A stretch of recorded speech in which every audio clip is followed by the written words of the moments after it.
పలు రాష్ట్రాల్లో commercial gas కొరత రోజురోజుకు పెరుగుతోంది. ఎల్పీజీ కష్టాలు ముంచుకొస్తున్న కేంద్రం చర్యలు చేపట్టడం లేదంటూ పార్లమెంటు ఆవరణలో విపక్షాలు నిరసన చేపట్టాయి. కేంద్రం తక్షణమే చర్యలు తీసుకోవాలంటూ ప్లకార్డులలో ఎంపీలు ఆందోళనకు దిగారు. నిరసనకు కాంగ్రెస్ ఎంపీ ప్రియాంక గాంధీ సంఘీభావం తెలిపారు. నిరసనలో పాల్గొని నినాదాలు చేశారు ప్రియాంక గాంధీ.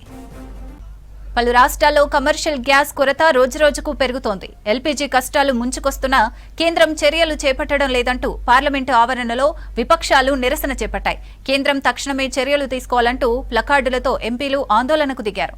నిరసనకు కాంగ్రెస్ ఎంపీ ప్రియాంక గాంధీ సంఘీభావం తెలిపారు. నిరసనలో పాల్గొని నినాదాలు చేశారు ప్రియాంక గాంధీ.